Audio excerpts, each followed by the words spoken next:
Halo, halo, apa kabar? Nah, ini Anda pasti lihat suasananya berbeda ya. Biasanya kita cuman ngezoom dengan Bung Rocky, sekarang kita lagi ngobrol bareng dan asiknya kita ngobrolnya di kota Jogja, ya. Ya Bung Rocky ya, kita lagi di Jogja nih ya Bung Ya, Rocky. ini Jogja kota yang kelebihan pikiran karena di mana-mana ada kampus. Emang ada yang kekurangan pikiran? Banyak, ada beberapa kota yang kekurangan pikiran. Karena Oke. kebanyakan korupsi. Iya, iya. Nah, hari ini kita ngomongin korupsi kan? Ya, tadi di Oh ya, dia di Universitas Universitas Muhammadiyah. Muhammadiyah Ya, ya. Jogja tuh. Dan saya baru nyampe karena pesawatnya sedikit terlambat sedikit karena bukan private jet. Nah, kalau mau cepat harus pakai private jet yang harganya 400 miliar. Iya, iya, iya, iya, iya, iya, iya. Oke, memang kita lagi di Jogja nih di undangan. Ini menarik idenya teman-teman dari Ikatan Mahasiswa Muhammadiyah seluruh IMM, Indonesia. Ya, IMM DPD Jogja. Jogja tapi ngundang seluruh Indonesia gitu Ya, ya. saya kira ada yang dari Aceh pakai bis gitu. Saya dapat informasi tadi dari panitia. Ya, ya, kelas ini. Jadi mereka membuat sekolah Anti korupsi. korupsi gitu. Tapi saya tadi ada seorang teman nanyain, ngapain Mas di Jogja? Ini ngomongin sekolah anti korupsi. Kata dia, Mas, kalau cuman dihukum fisiknya, kata dia, nggak akan selesai korupsi itu. Kenapa? Sebenarnya yang rusak itu jiwanya gitu. Jadi bagaimana mungkin orang yang jiwanya rusak tapi fisiknya yang dihukum gitu. Itu memang itu intinya kan. Kan korupsi itu korup pertama kali adalah batinnya tuh. Jadi karena batinnya kan korupsi artinya patah tuh, koruptio itu. Jadi kalau batinnya udah patah hancur, dengan mudah dia dijahit melalui uang. Ya, ya, ya. Dan tadi ada singgung gitu ya, itu ternyata kemarin yang namanya Mardani Maming itu kata dia, saya nggak kabur, nggak buron, saya ziarah ke makam Wali Songo. Gitu. Jadi kita lihat kontrasnya tuh. Wali Songo dikenal sebagai para pemimpin batin manusia tuh yang mengajarkan kesolehan, kejujuran. Tiba-tiba ada seseorang yang melarikan diri walaupun pulang lalu cari suaka di Wali Songo. Itu agak kacau tuh batinnya tuh. Masa cari suaka ke Wali Songo itu ya mesti cari suaka ke partainya sendiri aja. Nggak, tapi kan biasa kalau orang dalam kondisi begitu ketika Menenangin menghadapi, batin gitu. ya menenangkan Ya. batin, saya kira itu, dan itu kemudian mungkin saja dia dapat bisikan dari dalam mimpinya oleh para wali songo, Supaya menyerahkan balik aja diri. menyerahkan diri saja gitu ya. Ya bagus juga sih ya, artinya ya nggak bikin drama yang panjang lebar tuh, walaupun dramanya adalah pakai pesawat private jet itu juga. Jadi mungkin di atas pesawat udah ada petugas KPK juga tuh, dan mestinya itu nggak terjadi sebab nggak boleh pakai private jet. Ya. KPK lagi banyak kerjaan ini karena ada Bupati Mambiramo. Mambiramo tengah ya kalau dari sekarang yang sekarang juga lari ke mana, ke Papua New Guinea ya.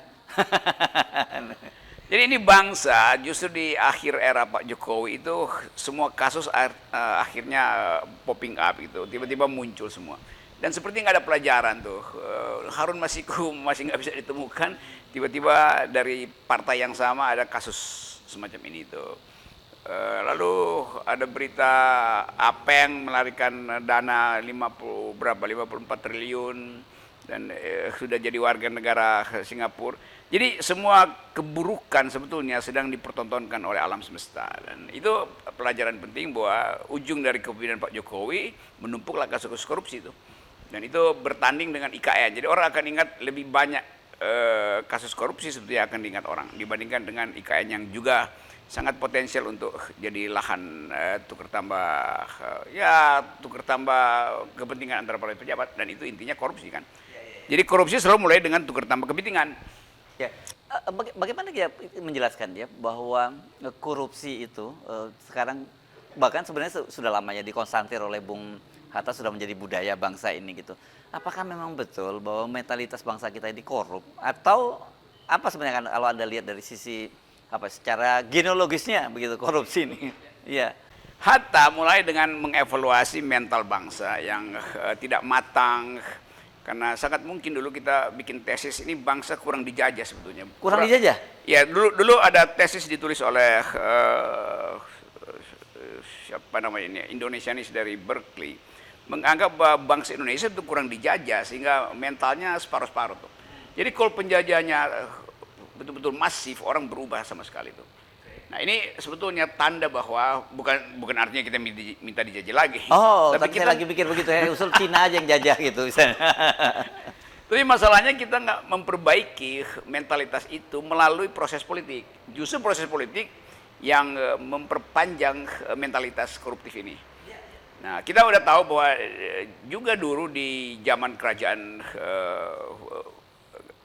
di Jawa sebetulnya penjajah Belanda memperkenalkan apa yang disebut apenase. Jadi mesti nyogok supaya bisa dapat jabatan tuh, manipulasi pajak.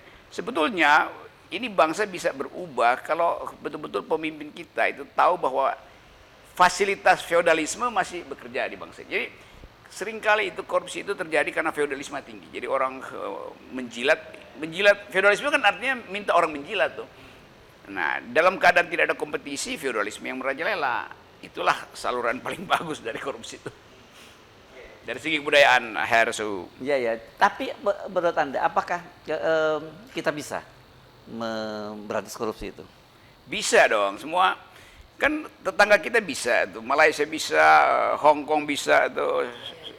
Jadi ini cuma soal leadership. Jadi kalau kita punya leader yang berwatak kuat, integritasnya kuat, pasti dari situ turun semacam penghargaan pada beliau tuh.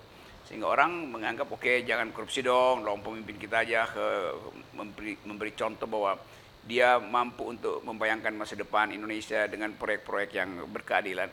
Tapi kalau ketidakadilan itu justru yang dipamerkan, maka orang merasa kalau begitu semuanya bisa ditukar tambah dengan uang kan.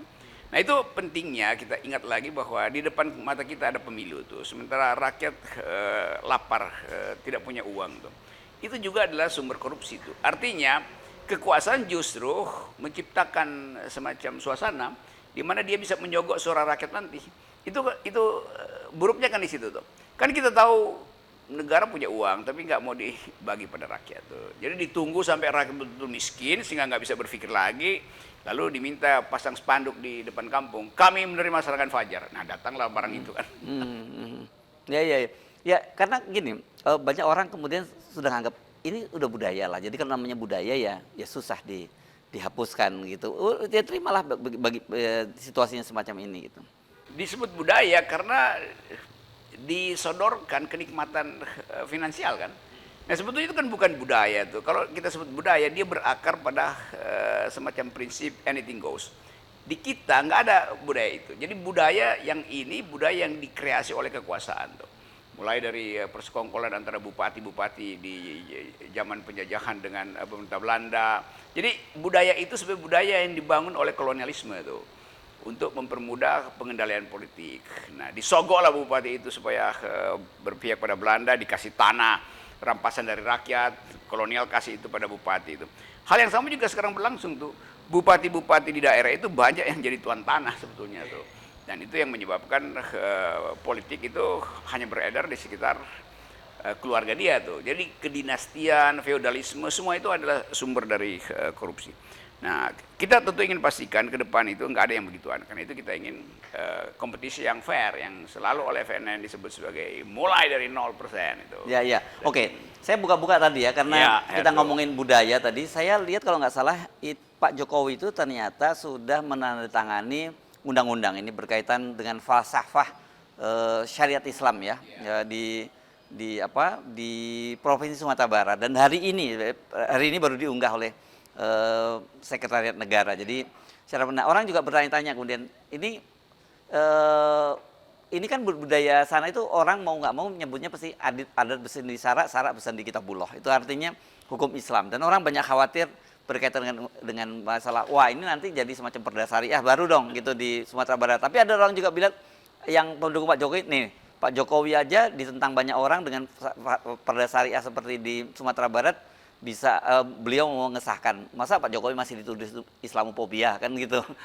Masing-masing tafsirnya. Jadi itu yang mesti kita lihat secara kritis ya. Pasti kita setuju dengan prinsip adat bersendikan syariah dan syariat bersendikan Al-Quran, kitabullah itu. Itu prinsip yang kita peroleh karena sinkretisme antara adat dan agama tuh. Dan itu unik di Sumatera Barat.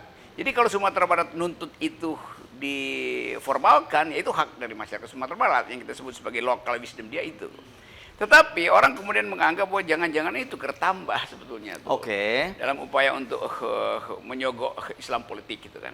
Jadi karena nggak ada konsistensi dari Pak Jokowi, orang justru mencurigai bahwa Pak Jokowi mensponsori itu supaya berhentilah Islamofobi kan. Padahal bukan itu, untuk menghentikan Islamofobi bukan dengan tukar tambah, tapi dengan prinsip negara yang egaliter kan, itu intinya kan. Jadi ketakutan pada bahwa perda-perda itu akan dibuat di Sumatera Barat, saya kira itu berlebih tuh. Karena ini yang lebih penting kita pahami filosofi itu. Dan itu yang harusnya juga dipahami oleh Pak Jokowi, bahwa yang dia tanda tangani ada filosofinya tuh, bukan tukar tambah karena isu Islamofobi kan. Tapi sekaligus saya ingatkan bahwa dulu ada riset dari LBH Ya, ya, ya. bahwa perda-perda syariah itu sebetulnya banyak justru yang disponsori atau mayoritas disponsori oleh PDIP itu buat tukar tambah dengan Iya. PKS misalnya pada waktu itu atau partai-partai lain, karena seolah-olah oke ini PDIP setuju perda syariah di provinsi A, tapi nanti di provinsi B itu perdanya PDIP yang mesti diloloskan kan. Jadi itu tukar tambah pragmatis sebetulnya. Nah, itu yang buruk di kita, karena dari awal yang kita sebut kejelasan posisi ideologi itu makin lama makin kabur. Ya, ya, ya. Jadi akhirnya jadi transaksi aja kan. Hal semacam itu yang sebetulnya fundamental dalam urusan bernegara. Oke, tapi lepas dari soal transaksi atau tidak transaksi, Anda sendiri melihat itu berbahaya nggak? Ada kecenderungan daerah-daerah yang inginkan perda-perda. Jadi sebenarnya juga bukan hanya perda Islam loh, perda syariah Islam, ada perda syariah Nasrani sebenarnya di Ya, daerah ada itu di Manado mulai diucapin itu, di Papua ada. Papua ya. Jadi kalau kita lihat secara makro, sebetulnya bangsa ini memang keunikannya ada pada status budaya tuh. Ya, Bali misalnya kan udah Bali banyak sekali ya Bali kan. sebetulnya Udah lebih dulu ya. Iya, dan secara faktual Bali itu ya beda dengan Indonesia tuh, karena Ya, status ritual rohani mereka itu bahkan bisa menutup bandara supaya nggak Iya, iya, iya. kalau harinya nyepi. Jadi saya justru melihat bahwa Indonesia ini sebetulnya terlalu besar untuk dipersatukan. Aha, Nah, kalau ada kerjasama antar daerah itu lebih enak. Jadi saya selalu tergoda untuk bicara tentang federalisme itu, bahwa Indonesia bisa jadi semacam payung untuk negara-negara yang secara etnisiti, agama, kebudayaan itu memang berbeda-beda. Jadi memaksakan persatuan justru berbahaya tuh. Nah, kita harus mulai berpikir bahwa semacam Commonwealth Indonesia itu dimungkinkan. Ikut aja Amerika Serikat kan, bahwa itu ada negara-negara bagian tapi ada negara kesatuannya itu. Nah, Indonesia bisa lebih dari itu karena Amerika relatif lebih homogen dalam soal agama tuh. Di Indonesia agamanya varieties gitu, dan prinsip-prinsip filosofi kebudayaan itu sepertinya memang nggak bisa dijadikan satu sekedar dengan mengatakan kami Pancasila tuh. Itu ajaib tuh. Jadi biarkan ini bertumbuh sebagai diskursus, nggak usah terlalu dicurigai, karena mungkin itu kelegaan kita tuh. Kan yang penting ada demokrasi itu kan. Nah, itu lebih penting daripada membayangkan satu perda itu bisa efektif kalau disodorkan sebagai hasil tukar tambah politik. Dan saya kira kan sebenarnya persatuan itu akan jauh lebih yang Anda sebut selalu dengan kelegaan itu ketika itu muncul dari memang ada keinginan bersatu, bukan karena ada pemaksaan untuk bersatu. Nah, itu poinnya tuh, keinginan bersatu menyebabkan orang melepaskan identitas lokalnya tuh. Sultan-sultan lepasin identitasnya untuk memperoleh kenikmatan dalam persatuan. Tapi berbalik di akhir hari ini bahwa persatuan itu dipaksakan. Kan filosofinya, karena kita berbeda maka diperlukan persatuan. Nah, sekarang yang terjadi demi persatuan, perbedaan nggak boleh kan. Ngaco logikanya kan. Tapi itu hasil yang makin lama makin kuat atau makin membeku hari-hari ini, sehingga orang saling curiga aja tuh, kenapa mesti dipaksa persatuan itu. Atas nama apa misalnya tuh? Atas nama kemanusiaan loh. Kemanusiaan faktanya seluruh dunia kemanusiaan artinya perbedaan itu. Jadi ini sebut aja satu event sejarah yang bagus untuk kita uji apakah diperlukan persatuan atau sebetulnya kita hanya perlu semacam kerjasama kebudayaan di antara lokal-lokal lebih sedikit. Ya, ya. Kan kemarin kita ngebahas juga soal politik identitas dan sebagainya. Saya juga baru terkejut, belakangan saya jujur terlambat mengetahuinya. Ternyata ada ya Satgasus Nusantara itu kalau nggak salah di kepolisian. Di kepolisian, dan itu katanya tugasnya untuk mengawasi soal hoax dan politik identitas. Saya jujur terbingung dan gagal paham itu. Mesti kita undang ke FNN buat dijelasin itu. Ya, ya. Apa poinnya itu mengintip Politik identitas. Itu kan politik identitas terlihat lewat partai politik kan. Ya, ya, Ada yang nasionalis, ada yang berbasis agama, ada yang sebetulnya secara ethnicity dikuasai oleh mayoritas etnis tertentu. Jadi sebetulnya nggak perlu diintip. Itu politik identitas itu adalah hal yang udah natural dalam politik itu. Yang nggak boleh adalah mengunggulkan sesuatu hanya karena dia mayoritas. Itu nggak bisa tuh. Bahwa status dia mayoritas, oke. Status minoritas, iya. Tetapi selalu harus ada sering kita sebut cross-cutting loyalties. Yang minoritas bisa juga memilih sebetulnya pemimpin dia yang mayoritas. Karena pemimpin dia sendiri korupsi, demikian sebaliknya tuh. Ada partai mayoritas, tapi kalau pemimpinnya dungu, ya mending pilih pemimpin minoritas, tapi otaknya bagus kan, gitu. Ya, ya. Nah ini saya jujur, saya masih sering, meskipun kita cukup bergaul cukup lama, saya masih sering bertanya-tanya tentang Anda ini ya. Ya seperti hari ini kita misalnya bicara di Muhammadiyah, dan beberapa kali saya lihat Anda bicara di Muhammadiyah, di HMI, di Ngeruki dan sebagainya. Bagaimana itu kan, bagaimana ya Anda bisa enak aja ketemu mereka-mereka itu, dan sebaliknya orang juga enak ketemu dengan Anda gitu, tanpa mengorbankan identitas Anda Nasrani Anda kan gitu. Ya, sekarang nih saya ada di forum Munas. Iya, apa itu? Muhammadiyah Nasrani. Dan orang anggap ya, kan saya selalu jadikan pembicaraan problem toleransi ini sebagai ukuran, bisa nggak kita saling menyapa tapi tanpa saling curiga. Oke. Kan itu kan, yang penting itu kan. Dan kalangan Muslim tahu saya non-Muslim, tapi mereka menganggap saya bersama-sama dengan kalangan Muslim dalam upaya untuk menghasilkan keadilan. Jadi kita bergaul karena kita warga negara yang menginginkan keadilan sosial, kemanusiaan yang adil dan beradab. Jadi bagi saya hal yang biasa aja. Atau ya karena saya dari Manado, di Manado itu hal yang biasa tuh. Hubungan antar agama itu betul-betul cair. Oke, tapi sebenarnya Anda yakin kita ini sebenarnya nggak ada persoalan kan sebangsa ini kan sebenarnya? Nggak ada persoalan. Nah, kenapa sekarang jadi seperti sekarang ini? Karena persaingan politik, terutama persaingan politik, itu zaman SBY juga nggak ada masalah beginian. Ini baru terjadi karena mulai dari politik Jakarta, Ahok segala macam itu yang keceplosan memanfaatkan politik identitas. Ya, mengeksploitasi politik identitas sebetulnya. Jadi kita mesti anggap bahwa identitas itu, apalagi dalam artian kultur, termasuk di dalamnya ada soal agama, itu given. Jadi nggak usah dipersoalin. Nanti tiba-tiba oh ya karena kami mayoritas maka kami berhak untuk menghidupkan jenis keadilan tertentu. Mayoritas apa? Kalau dibilang mayoritas ekonomi, pasti Muslim bukan mayoritas itu. Karena disparitas itu justru menyebabkan kalangan Muslim itu jadi orang yang ya tersingkir dalam persaingan ekonomi. Dan itu yang mesti diluruskan pemerintah tuh. Ketersingkiran ekonomi membuat kemarahan politik kan. Tapi pemerintah justru perlebar itu. Sementara yang di atas ini jelas bukan Muslim, yang sering dianggap ini oligarki yang bahkan dari etnis Chinese itu. Tapi kadang-kadang kita lupa bahwa ya tugas pemerintah untuk bikin itu. Bukan bilang kalian toleransi dong. Iya toleransi bagaimana? Dalam soal agama iya, tapi dalam soal ekonomi bagaimana coba?